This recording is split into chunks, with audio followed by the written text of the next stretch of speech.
This is Flick. This is Rudy. And it's episode 20 of Left of the Dial podcast. And tonight it's another installment of I'm Gonna Make You Love Me. Two killers. It's literally all killer, no filler this week. We're doing Sloan and we're doing Noah Lennox, better known as Panda Bear from Animal Collective. And it's just ahead. Well know, you may not know it, and if you don't know it, I really don't know where you've been. You forgot? Forgot the magnetism of Robin Zander or the charisma of Rick Nielsen? That's kid stuff. It's just come up to 5:35 a.m. Kommen Sie bitte und listen to Kraftwerk. I don't know, man. I kind of like Van Halen. Well, yeah, Plum, you do. And you know why you do? Because corporate America is shoving something down your throat and making you believe it because that's what they want you to believe. I mean... Okay, buddy. I was just trying to cheer us up, so go ahead. Put on some old sad bastard music, see if I care. That was Big Yellow Taxi by Joni Mitchell, a song in which Joni complains that they paved Paradise to put up a parking lot. A measure which actually would have alleviated traffic congestion on the outskirts of Paradise, something which Joni singularly fails to point out, perhaps because it doesn't quite fit in with her blinkered view of the world. Nevertheless, nice song. How about the tunes? I want you to want me. The Dream Police. Da-da-da-da-da-da-da. Your mama's alright. Your daddy's alright. I get by because the people make a special effort to shop here. Mostly young men who spend all their time looking for deleted Smith singles and original, not re-released underline, Frank Zappa albums. Dang. Yes. I mean, look, you can play an E pentatonic scale at 100 miles an hour till somebody's ears burn off. You can learn that, right? But finding the tangents within the framework, therein lies the artistry, man. God made your ears. You didn't make them. You gonna argue with God's ears? If it sound good and it feel good, then it's musical. So play it like I say play it. From the top. That was Sweating Lunatic Iggy Pop, part of our Tuesday night punk pack, which is climaxing at midnight with Madness. This is Norfolk Nights with Alan Partridge, and we're in the middle of Super Talk. Super Talk! So we're going to get to our theme this week, our second installment of I'm Gonna Make You Love Me. Looking forward to that, but I think we want to start the week by mentioning the passing of Andy Gill from the Gang of Four. Yeah, Andy Gill, the guitarist and founding member of Gang of Four, died late last week. It was announced on Friday that he had passed away from pneumonia. Yeah. And, you know, Gang of Four is one of those bands who had an incredible early run, just a couple of just classic records strung together. They took a long period off and they got back together. And while I would never say that their reunion stuff is the equal of their early stuff, they were one of those bands who did not embarrass themselves by getting back together. They still had some interesting ideas, some interesting things to say, and I think they were sorely needed. Devo is usually talked about this way, but lots of these first generation new wave bands sort of sang about a future dystopia. And I guess a little of it was over the top and a little tongue in cheek, but they were more right than wrong in ways that I don't think that even they understood at the time. And I really think of Gang of Four as being one of those bands that really understood sort of where the culture was going and society was going. And I really feel like it wasn't just that their music was great. I think their message was too. Well, and I wonder, it's easy for us to relate to it, a lot now. Yep. And I kind of wonder, because a lot of that came out of Thatcherism. Yep. And I know myself personally, I often these days think a lot about Thatcherism, which I did not live through, but know the history of. Right. just seeing those parallels. And so I think that that's kind of the connection there, that they were writing these songs because they were going through Thatcherism, and I think it's very similar to what we're seeing now. Yeah. I think that that's why it resonates now, maybe more than it has even before. Yeah. Especially with Brexit for real, especially with, the Brexit actually happening, within a week of his death. It's such a, bands being socially engaged and singing about the news certainly wasn't invented by punk. But like, I do think that that spirit in which musicians are expected to be engaged and talking about public life, I think the form in which it's done is much more like what the Gang of Four thought about than the early folkies, than the Kingston Trio. Like that punk model for sort of singing back at the society which produced it, Gang of Four was great at, and that model really was the one I think that still sort of catches fire today. Yeah, and I mean it definitely. You talked about the later catalog versus the early, but out of the gate, Gang of Four was super solid. With Entertainment in 1979 and Solid Gold in 1981. Hugely influential. Played such an influential role in so many of the bands that we love.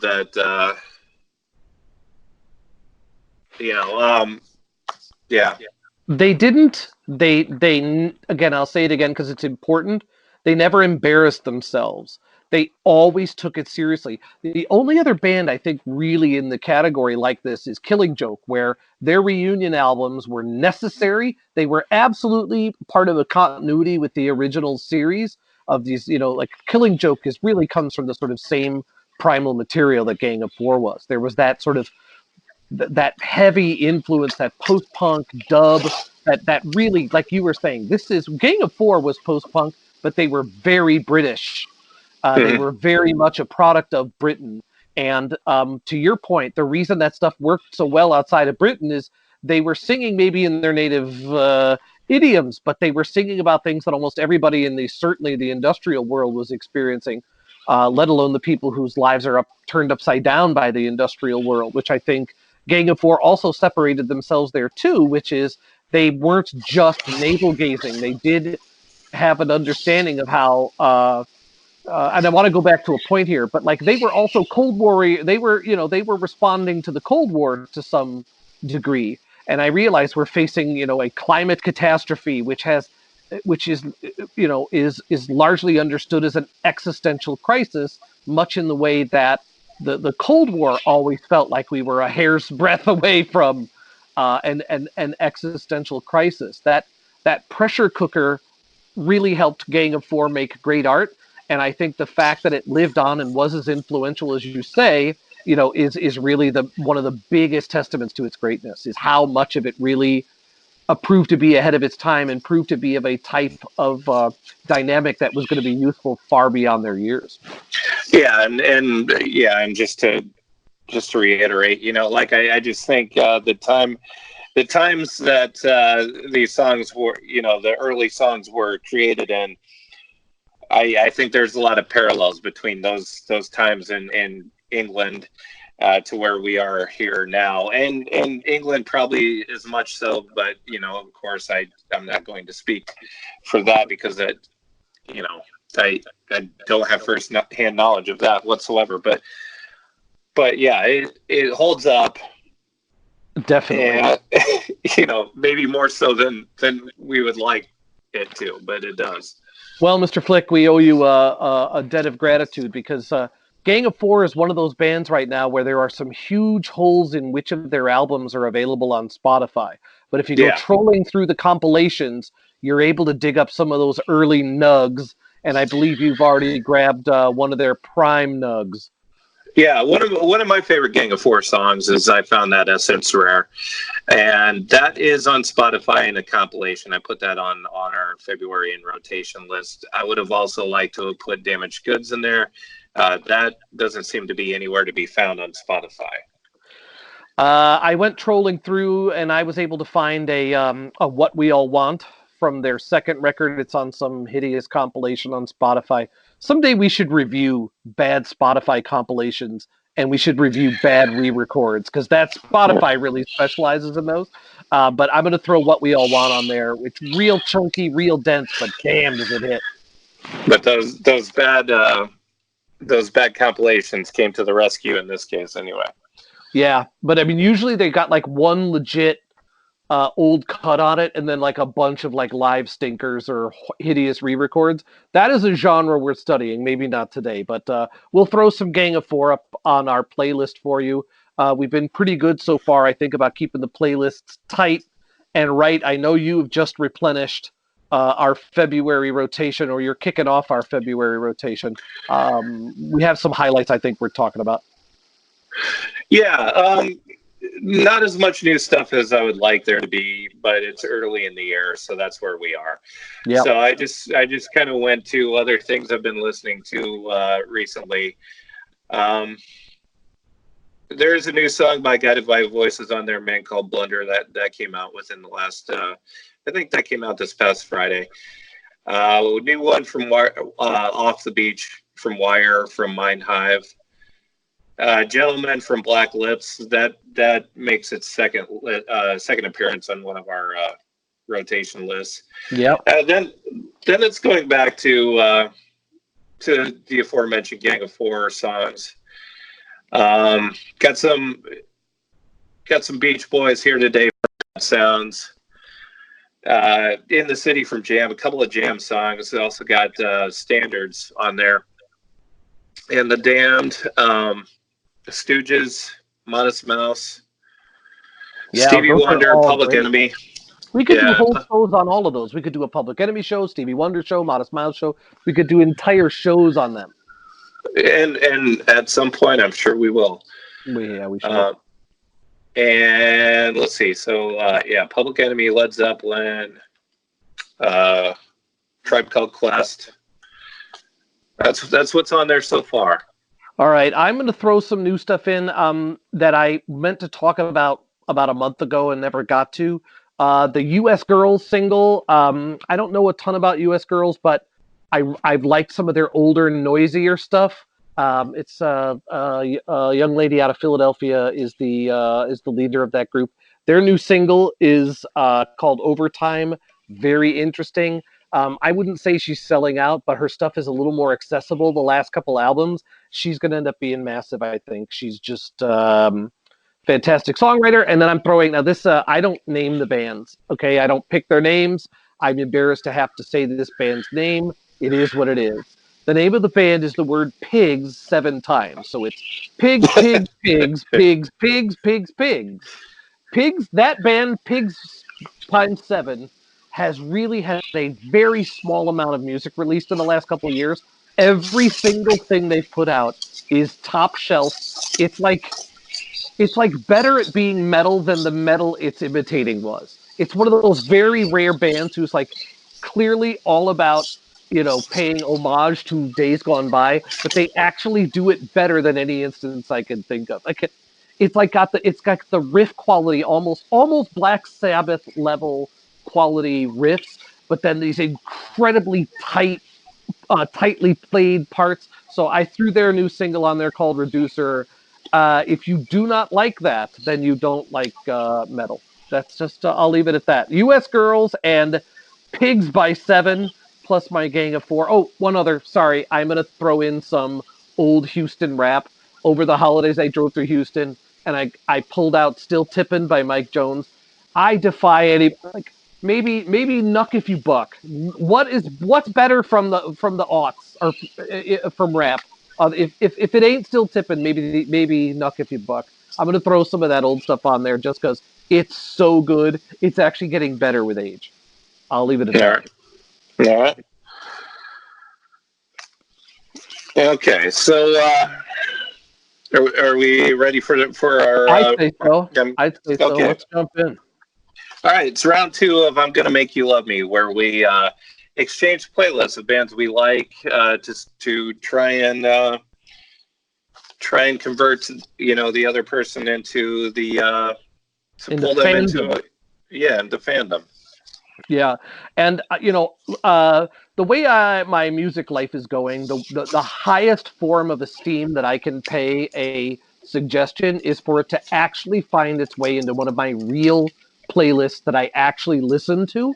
Like, I will listen to any recommendation at any time, but to get like second and third listens for me is hard. To make a playlist for me is super duper hard, and I'm excited this week because I was able to get quite a few Sloan tracks into real playlists. So very fruitful week for me. Now, I don't know who goes first. I don't know. Do we? Well, first we should actually say which bands. Oh yeah. I'm sorry, we're a little ahead of myself. So yeah, this. So I gave you Sloan, the band Sloan from Halifax, Nova Scotia, Canada. And your list for me was Panda Bear, Noah Lennox, some Animal Collective stuff, some Panda Bear stuff. Yep. And then a couple of oddball odds and ends appearances in there. Yeah. All right. So I had the much harder, or you had the much harder job this week, because Sloan is not like some left field band in the sense that they are really popular in Canada, if I understand correctly. Like they're alt heroes there, and I know they have like a very loyal following here in the States. So they're not. I mean, and how old is Sloan? When did the first record had to be like 91 or 92, right? Yeah, around there. Yeah, let me pull that up. Yeah, they've got a very optimized catalog, whereas Noah 94. Lennox probably only got like 3 or 4 solo albums total so far, although I think another one just came out. And Animal Collective has really been where I really laid off the Animal Collective, and I tried very hard on the to keep it as Panda Bear as possible, but there was just no way to do Panda Bear without some guest appearances and some Animal Collective. Does that make sense? Like, I had to do it. Yeah, and I appreciate that because it gives me a nice overall picture, a nice, well-rounded out thing. So Sloan debuted in '92 with Smeared. That's, So that's ironic because anyway, I won't. I don't want to get ahead of myself. I don't know. Do you want to flip a coin? Well, you go first. All right, I will go first. I'm chomping. So I actually own a Sloan CD, and it is Smeared. And Smeared, there was a time when David Geffen Record Company, which is he started Asylum Record in the 70s and put out some really good records. Asylum was not a bad record label, especially when were part of the Elektra group. Particularly, those were really good records. So DGC Records in the 90s went out in like an alternative band hiring frenzy, and I remember very distinctly the first Sloan record, and I didn't buy it right away, but it must not have sold as much as DGC wanted because it was in the cutout bin in Best Buy. Specifically, I remember buying it. I believe I bought it. I know I bought it at Best Buy, and I'm pretty sure I bought it at the one on the north side of Cedar Rapids. That's pretty important information. Well, I do have something on this. Yeah. So because Sloan debuted in '92, the marketing thing to do for just about every sort of alt band at that time, of course, was to how do we connect them to Nirvana somehow? Right. And so of course the marketing people are trying to lump them in with that because that is going to be, I guess, their best shot at selling records. And of course Sloan does not sound anything like Nirvana or anything grunge. No. So to try to lump them in with grunge, obviously anybody that would have picked up on them thinking that this is going to be another grunge band would have just been put off by them. So it's one of those unfortunate sort of marketing blunders. Well, I never thought of that angle, but that's got to be the answer. That's the only thing that makes sense. And to your point, that album Smeared, I find it interesting that that's one album that I think that's the only album you didn't put any song on the sampler from. Yeah, I don't have a song I'm super partial to on that one. Okay, cool. Because that's the only one I know. That worked out well. Now, I admit, I never bonded with that album. I came away feeling like, oh, this is the kind of band that the major labels are signing right now. Like, this is just the thing. But that album, I'm not sure is as representative of their career. It's like the first Radiohead record of that era. Okay. Also, I give them a pass on the first Radiohead record. The first Radiohead record isn't end-to-end great like some of their other ones are. It's a product of alt culture. Yeah, the Benz is a gigantic. I mean, the Benzes were the first real Radiohead record, honestly. I agree. Although Creep does fit in a weird way. We should do a show on that. But so Sloan, to me, sort of fell victim a little bit to the signing frenzy, this kind of shit that Mudhoney seems to sing about every album, the sort of the feeding frenzy of major labels. And I think Sloan got cheated a little bit. And I think Smeared, given especially now after listening to this, where their career went, I think that there's a chance that Smeared might have hurt him a little bit here. And it might have been better to have their first album maybe even be one or two albums deeper. And I think there's a chance that Sloan might have gotten a little more traction in the States than they ended up getting. That's purely speculative. But I don't know if Smeared was their best debut. I don't know if it gave the best light of their, you know what I mean? Like, what did it do for them here? Well, it's hard to say. I mean, you and I both have at least a considerable knowledge of power pop as a thing. And power pop, even though it would seem to be like the songs, are they're pop. Like you think of them as the type of things that go into popular music. Yep. But that doesn't necessarily mean that they end up being popular. That's the irony of power pop.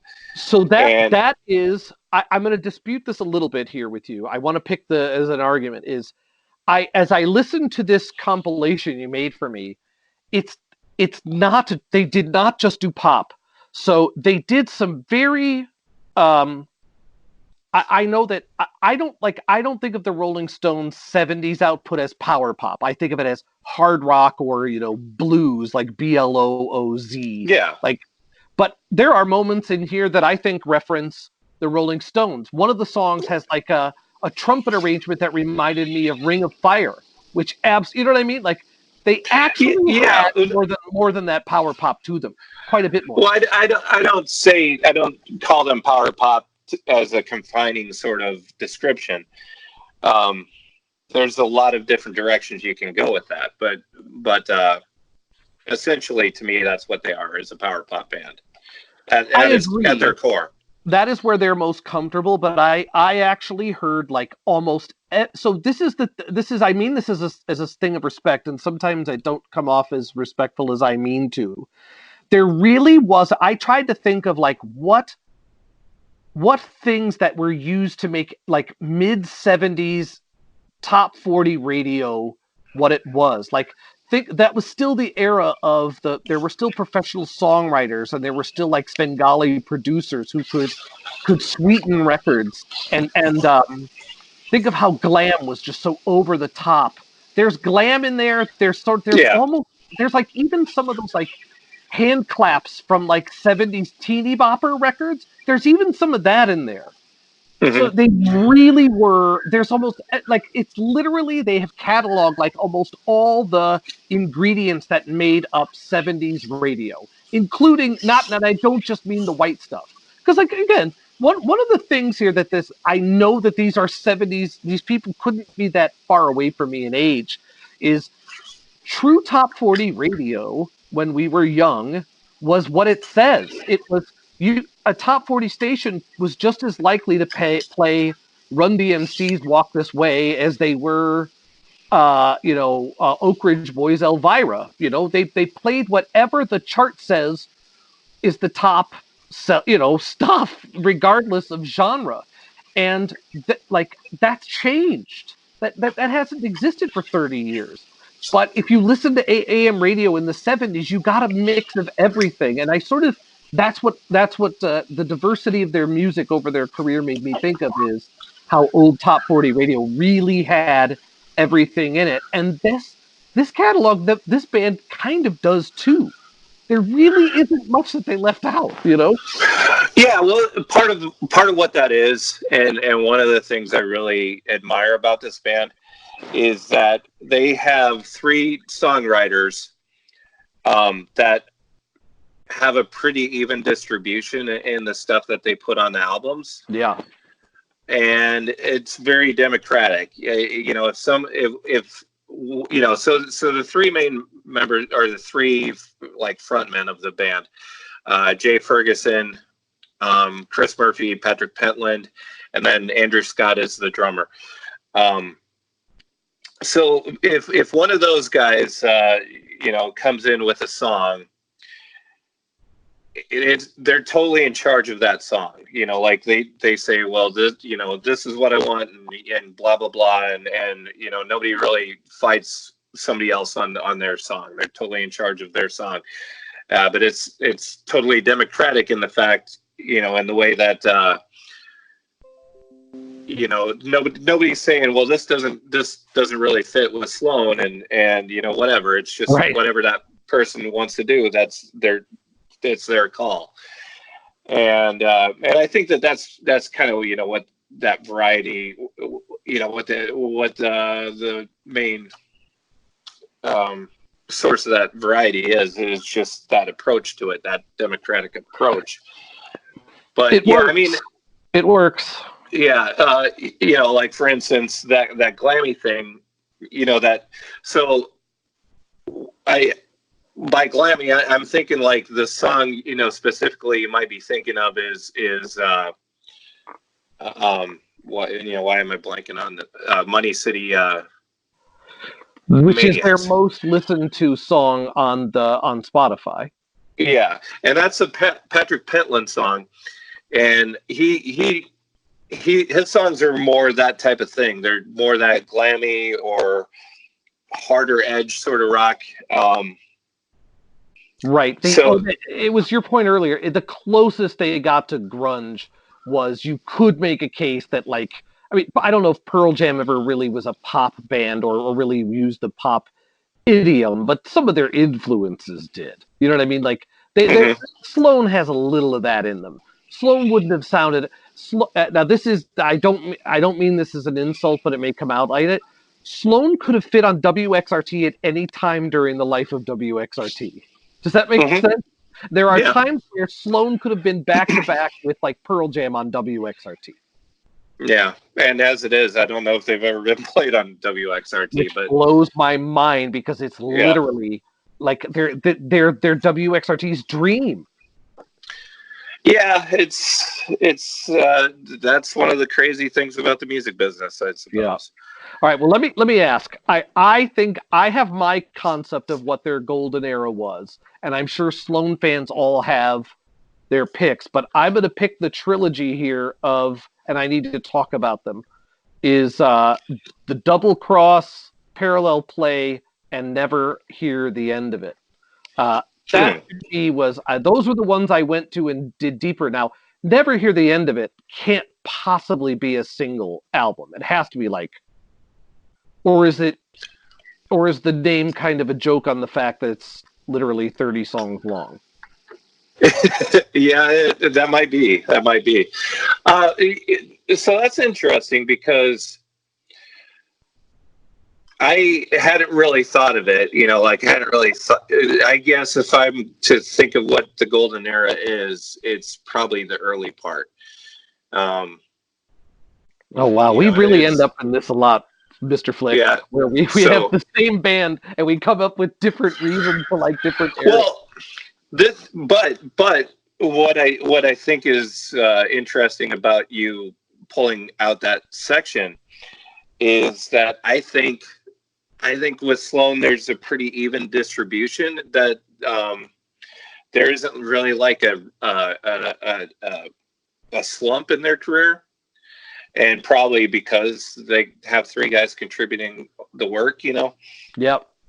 But yeah, I mean, I think what you're saying speaks to that there isn't really a slump here. But I think maybe you know, like what would commonly be considered the big part of their career is maybe twice removed in one chord to another, and then Navy Blues. Interesting. I did have some of those. I did end up making a Sloan list of and putting some stuff on playlists. I mean, it's my favorite song of all of them was from the album after the one you mentioned. I thought "Take Good Care of the Poor Boy" or "Take Good Care of the Poor Boy." Yeah. That ended up being my favorite of the lot, and that comes from the last album they made in the '90s. Yeah, well, and that fits too. Yeah, I mean, it's just this is it's amazing because in the States, I don't think many people know Sloan at all, but yeah, I mean it. All four of those albums are pretty damn good. It is almost what you could call a grand slam. I don't know. They definitely had, and I noticed that I think when they were out of ideas, they took a pause. If you look at how the albums are spaced out and where the live stuff gets dropped in, it definitely has like phases. They definitely seem to have phases. Yeah, but there isn't much time in between any of the albums except for Commonwealth and 12 from 2014 to 2018. But then, like from 92 to 08, there's never more than a 2-year time span in between any of the albums. Hold on. The Action Packed is 03, and then it goes to 07 for Never Hear the End of It, 08 for Parallel. I'll correct myself, but it actually is 03 to 06. From Action Packed to Never Hear the End of It is 03 to 06. There you go. Well, Spotify has it wrong. All right, well, I wouldn't. That's not the hill to die on. I will say, though, Never Hear the End of It is certainly, the old thing is, it would have been a great single album. That little couplet at the beginning of Flying High Again and Who Taught You to Live Like That, you're going to have a very hard time kicking off stronger than that. Yeah. Admittedly, the album goes all over the place after that, but for an album that big of an expanse, for it to start that tight is actually kind of funny, I think. Yeah. All right. Sorry. Keep going. Oh well. No. It just.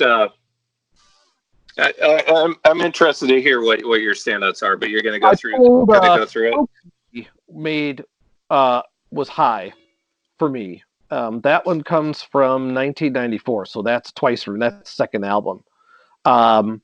That's another one where, if we were talking about vinyl, side A of Twice Removed, I would say would have to be in consideration for their best album side. Mm-hmm.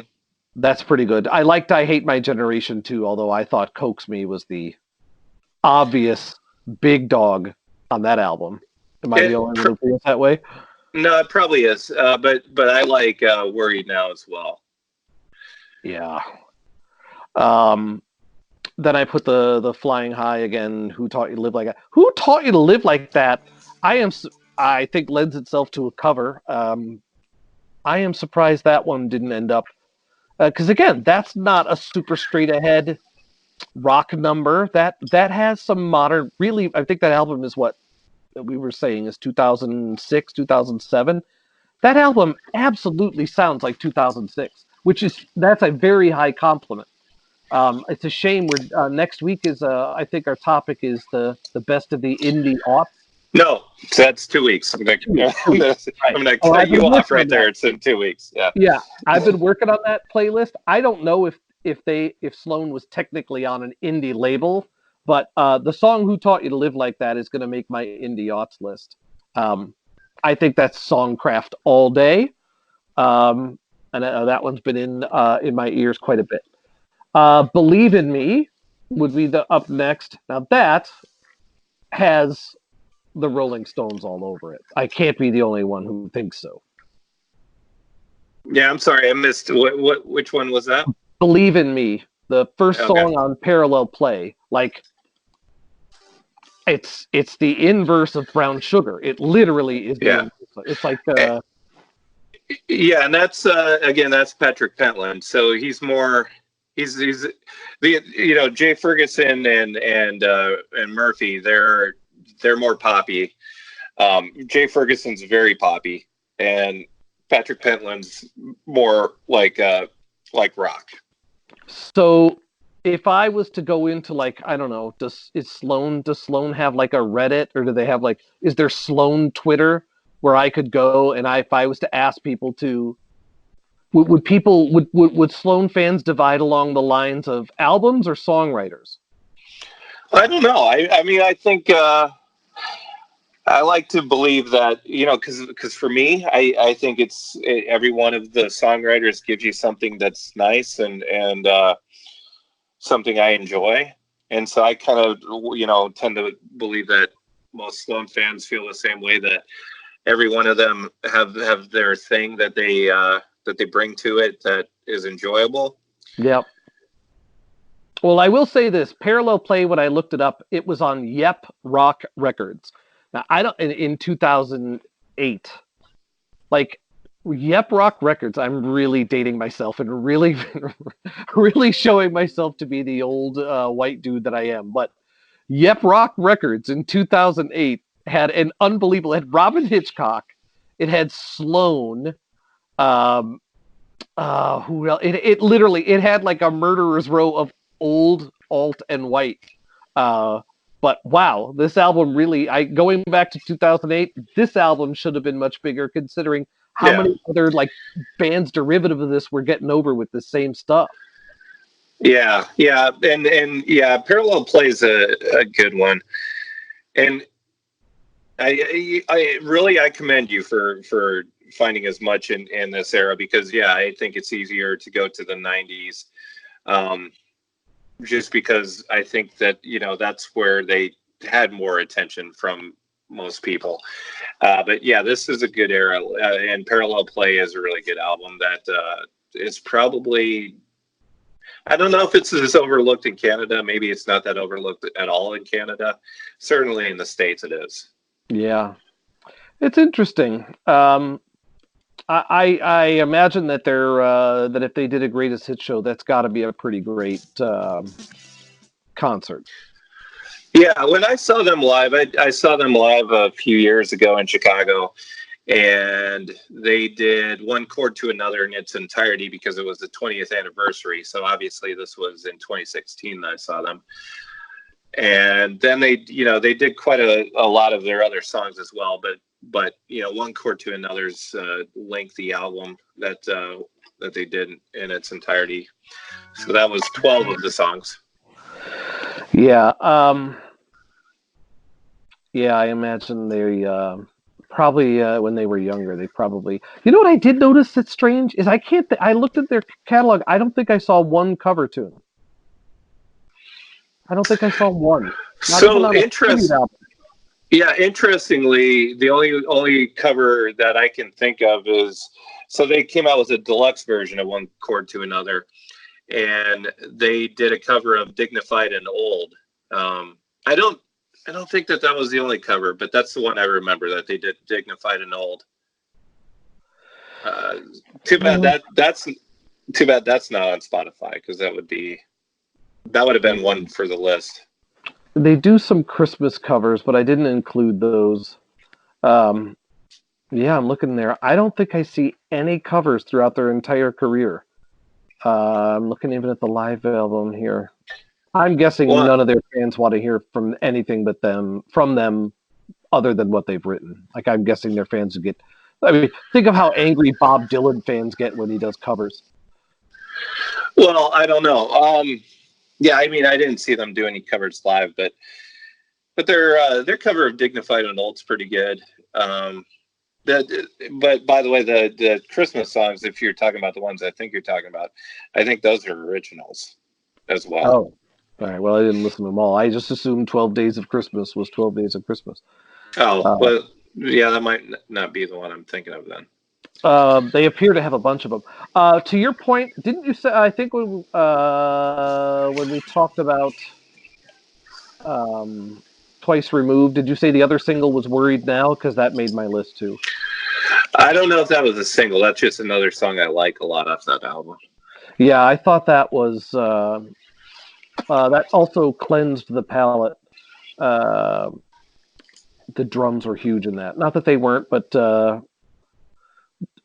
take a band like I one of the best record reviews I ever read was about how you could tell what the Nationals albums are going to be like based on what the drummer does. Like no band's drummer is more important to them than whoever the drummer dude is in the National. Sloan might be an exception there. I think Sloan lives and dies by the drumming. Even though it's a power pop band, it's the rhythm section here. The rhythm section is where all the mood in this band comes from, in my opinion.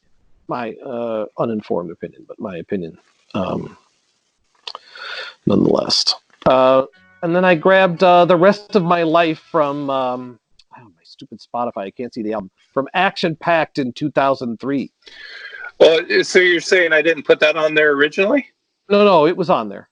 Oh, okay. I was going to say I wouldn't have left that off. I will say that I didn't. I thought that album, by and large, was not.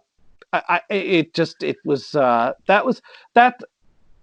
do think I could get fatigue from listening to too much of them in too high of doses. I'd really have to mix it up from like a tempo point of view, and that think of the way that like music selection software works at radio stations, where like if you can't run too many songs in 1 hour with the same beats per minute. Like those are the things that cause ear fatigue. I think you could get ear fatigue from them if you went too deep too often. But that's all pop music.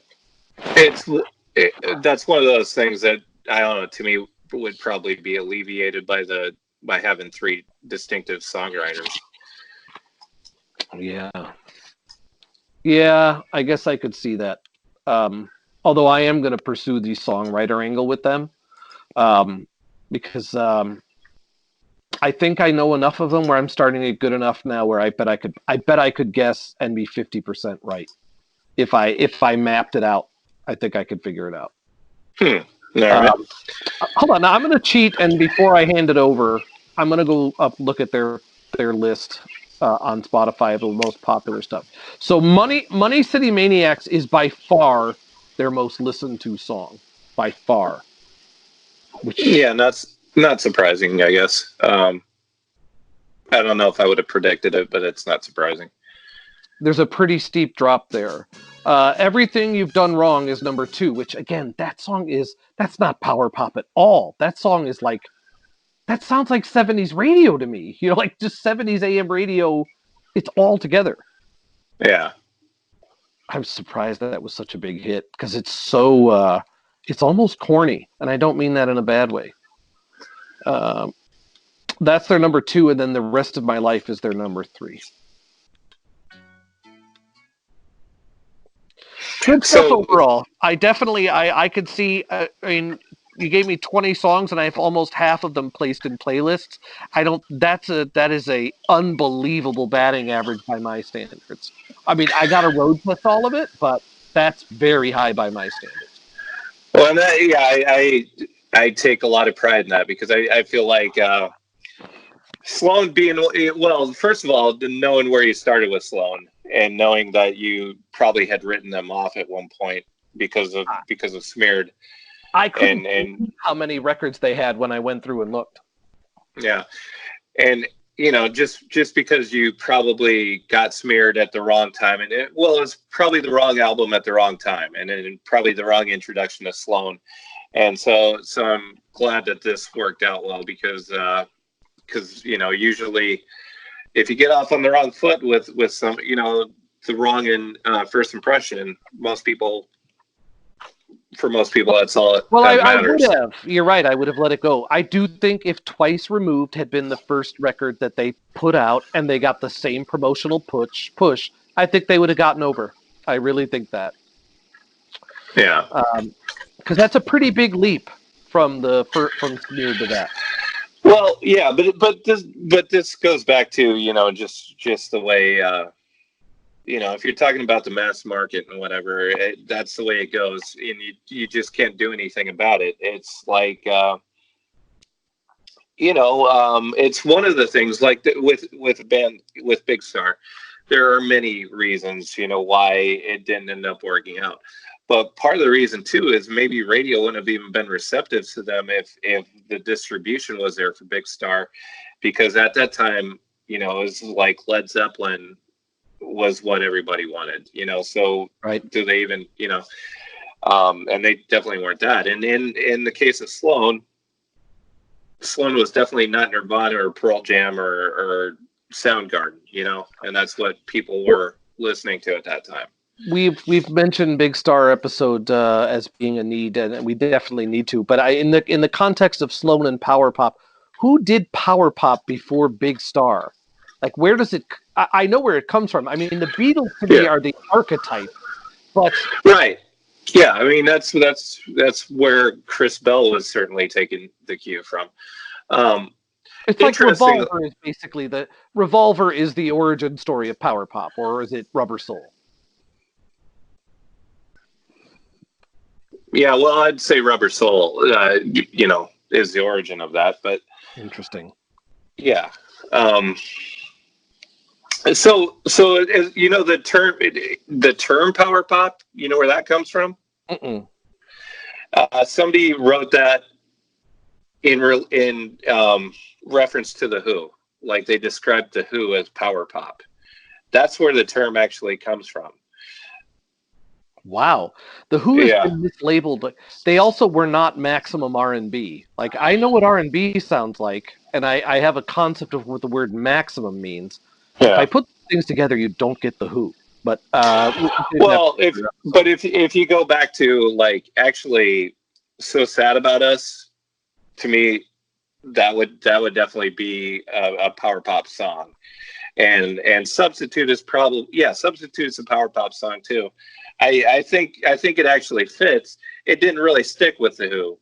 Like that term didn't stick, but somehow stuck around to, you know, later get applied to the Raspberries, who were very much like the Raspberries took that on because they wanted to be the Who. And, you know, a term that was once given to the Who that didn't necessarily stick with them did stick with the Raspberries and with Big Star and, you know, the DBs and, yeah. You know. I don't know. The Raspberries sold more than the DBs and Big Star combined during the decade of the 70s. Obviously, I would guess Big Star's outsold them by now. I would think. I don't know. Again, we're getting into sales, and that's just not my forte. Sales and how many spins something is getting on Spotify. I don't know. Mm-hmm. It's not my forte. All right. Well, Sloan, I will let you know if repeated listening somehow chisels a crack, but I don't think that's going to happen. They are, to borrow a term from the modern business world, Sloan have optimized their process. They are clearly experts in song craftsmanship and execution in the rock idiom and the pop rock, and they can do glam. They actually they have a pretty wide vocabulary, and so I didn't get fatigued. I'll let you know how the repeated listens go. Yeah, I can't wait to hear it. I'm very pleased that they made an impact. Because, you know, like of the bands that I picked, I might have thought they were actually the least likely to stick, and so I'm glad that they did. Where do you play? I mean, is Cheap Trick the greatest selling power pop band of all time, other than the Beatles? Would you say? Well, sales. You always go to sales. Well, I'm sorry. I know, but I mean, would Cheap Trick is Sloan sort of the Cheap Trick of Canada? Are they that big in terms of commercial impact? I don't know the commercial impact, I guess, but yeah, I don't know. I can't speak for Canada on that. We need to get a Canadian in here to give the assessment, but we're going to do an all Canada episode because you can't, or we're going to have to do a special side episode on Canada when we do the indie aughts, because you just can't talk about the indie aughts without talking about Canada. Canada, as much as I enjoy the best of Canadian music, Canada, I don't think has ever been as frontline great as they were during that period that I said I liked Sloan, that 07, 08 period. Like that, the mid-aughts, I think Canada is Canada's finest hour musically, and I think about Sloan in that context, and maybe the Arcade Fire and Destroyer name drop Sloan. I can't even remember reading, like I've never heard Homeboy from Wolf Parade talk about him. I wonder if they're considered even indie there. Well, there are a few other Canadian bands from like the mid '90s up, through the aughts too, that never really broke through here at all on any level, that I think are pretty good as well. So yeah, I mean, maybe if we do a Canadian episode, we could do a Canadian indie aughts. I bet we could sustain a Canadian indie aughts. I bet we probably. Could. Yeah. That could carry a show. They were that good. If you threw in the Northwest, if you threw in just Washington State plus Canada, you could do that's an epic episode. Epic. Yeah. We'll work on it. Anyway, thanks for Sloan. Let's jump. All right. I just want to say as a preamble that I definitely did not go deep into the catalog, into the more esoteric stuff. I was trying as hard as I could to put stuff in front of you that would show you what a fan Noah Lennox has to be of Brian Wilson. So I leaned very heavy on his sort of those beautiful Beach Boys-like harmonies he can do. Mm-hmm. I leaned real heavy on that, and I leaned real heavy on the sort of poppier end of his songwriting. So I won't say that I gave Noah Lennox's more creative side a full airing. I think that you would have found that totally alienating. I think if you were to go back and listen to any of the first couple Animal Collective albums, I think you would find them very alienating. So I tried to keep the popular edge of the Animal Collective stuff in there. I went really heavy on the Person Pitch album, because I think it's a masterpiece. I think it's his masterpiece, even though a lot of his other stuff is great. I also think it's like literally a love letter to Brian Wilson. So I stacked the deck knowing I had a very tall order. I do not want to prejudice you as a witness, but I just thought in terms of context, it could have gotten much, much weirder than it did. I tried hard to bring something that might not be alienating. We'll see how it went. Yeah, well, the Brian Wilson thing definitely came across in spades. There is definitely a difference, though, in between Brian Wilson and Noah Lennox. I think in that, to me, a lot of it, and I understand it's experimental music and it's part of the nature of it, but a lot of these things seem like, sort of the middle of the process that I'm listening to some of the times with the stuff, with the Panda Bear stuff. Yep. And that's where there's a hard line of delineation between him and Brian Wilson.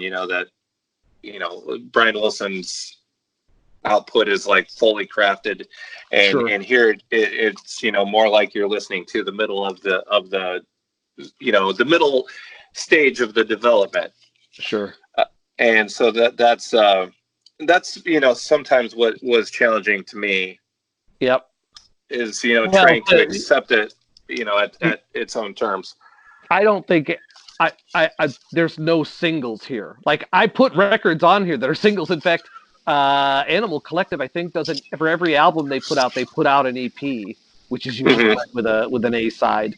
Like, they really don't have singles like the Beach Boys or Brian Wilson. Not that anybody does, but like Animal Collective doesn't even try. Yeah.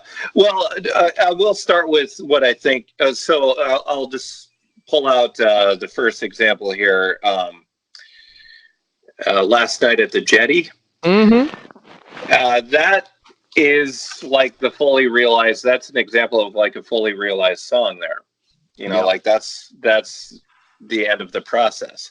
And so that definitely for me would be like the one that is probably going to stick with me. Yeah. And then, some of the songs, so I'll just start here and then build to more what worked for me. I'll start with maybe what didn't work for me. Like there are definitely long songs, and that's another thing that makes you feel like you're in the middle of the process, where it's just kind of like, because you definitely understand this, I'm sure, because you talk about self-editing Yep. And that sort of thing, and that's like a big bugaboo for you. Yep. A song like Bros is 12 and a half minutes long, Mm-hmm. and the hook's really a really good hook, but I can't really hang with it for 12 and a half minutes. Yeah, it's a lot. Yeah. And so I want to defend myself here and just say there's no way I could have not included Bros, just because it's part of Person Pitch, and it's so over the top that I've seen it discussed. It's not, you're not the first person to come to that conclusion. Like, it is it's self-indulgent a little bit. But there is an audience for it. Like that, it would have been misrepresenting his catalog to not include it, in my opinion. Yeah, and I get that. That is, if you really like Noah Lennox, you are probably on board for all 12 and a half minutes of that. But oh yeah, but yeah, for me, that's one that it's like that's not going to last. And then also part of the problem with that too is that a lot of these songs are very monotonous. Even when something works, it gets repeated so often that by the end, even if it's like maybe a 6-minute song, you feel a little bit like you've just listened to the same song 5 times in a row. Yep. And that's that's another thing that probably makes for a song that isn't going to stick. Let me try a positive spin on it. One of the things that Animal Collective in particular does, and Noah Lennox I think is behind it, is there was like a brief time in the 90s where dance music and like drum circle shit, like there was this sort of like it was this sort of hippie dance music vibe sort of thing for a while that was very drum circle like in its aesthetic. It was a very hippie type thing, and I really believe that like Animal Collective and Noah Lennox in particular were really influenced by that sort of just the way that dance music just became these sort of long form repetitive workouts that didn't require technical mastery of an instrument. Like, I think that really influenced them. I feel like that 90s tribal, I know tribal is a name of a genre, but like that sort of hippie, tribal, organic-y dance music of the 90s, it's like the same template. And I think the way you were describing it is very much like, I didn't expect you were going to like the longer form repetitive workouts. The fact that like you keyed on that, I will just end this by saying what I said last time, which is there was no way for me to accurately represent like what they're about without including some of that longer, more free form stuff in there. And believe it or not, maybe the structured end of it. Right. Yeah. No, and I get that. And I should also say, I should have said it at the beginning. This wasn't like my introduction to Animal Collective or Panda Bear or any of that stuff. I've listened to it before, but usually just like one time, and then kind of listen to it to at least know what it is that has people talking about it, but it didn't really make an impact on me, and so so it didn't get repeat listens for me. And I'm sure there are people fans of his who I will say this, I was a fan of Animal Collective before Pitchfork. Although, did they give Sung Tong a 10? I can't remember if they did or didn't. Back when Pitchfork was great, Animal Collective were really big for a while there. They were given and I think to this day are still pretty much given the Pitchfork pass. That it's like Radiohead. They're never going to give them like a 6. They're not. So Animal Collective was really hyped up, and I would imagine you would read about them over and over and over again, because they were such a big deal for such a long time. Yeah, but I didn't really spend hardly any time reading Pitchfork ever. Really? Yeah. No, I mean, we've talked about that, right? A little bit. We should talk about them sometime though, because I'd be lying if I didn't say they were like how I found so much incredible music. But I'm not just being some curmudgeonly old bitch saying they fell off. But anyway, No, neither and here nor yeah, and I don't want to be curmudgeonly about Pitchfork either, but more, like I've known certain people that are Pitchfork consumers, and because of the way they consumed music through Pitchfork, it sort of turned me off to Pitchfork. So Oh no. I'll put it that way. Um, Well, their festivals are pretty good.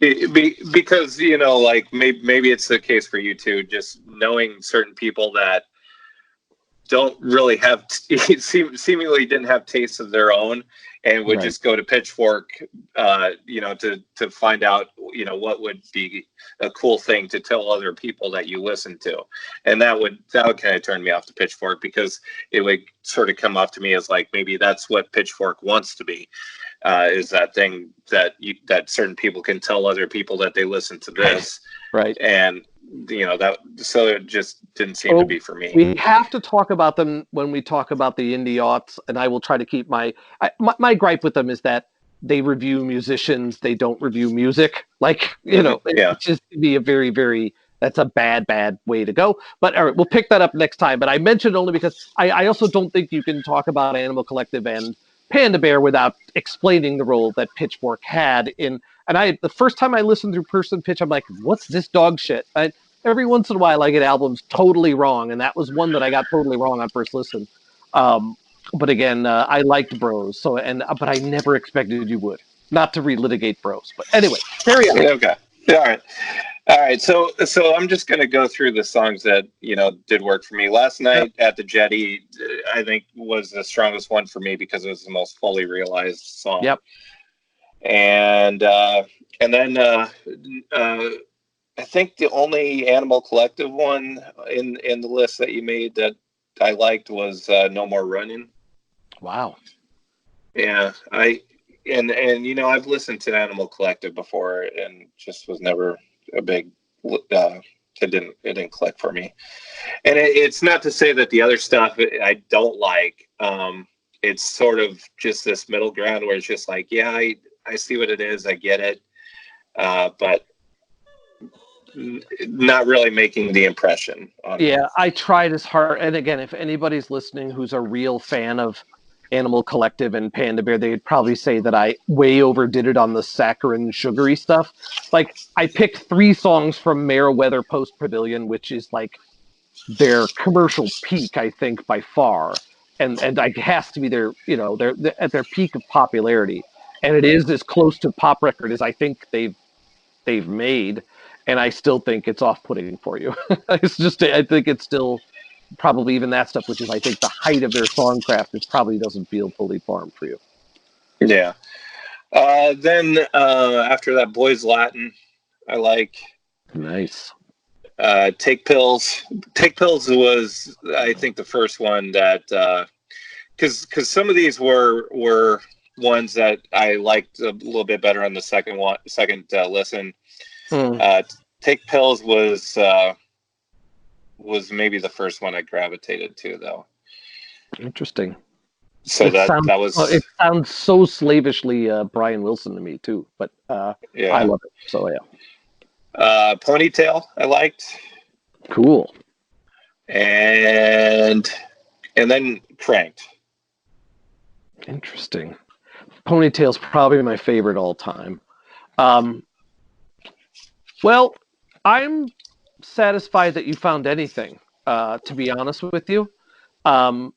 I knew you knew them, and I there's a certain end of my musical taste that I totally go for stuff like this. I consider Person Pitch a 10 out of 10, but I don't expect anybody to agree with me. And knowing your sensibilities, again, I did the best I could to make it sound like he's just a big Brian Wilson fan, but you picked it off right away. You pretty much got it. That he likes Brian Wilson's arrangements, but he doesn't have that ear for the pop song. Yeah, yeah.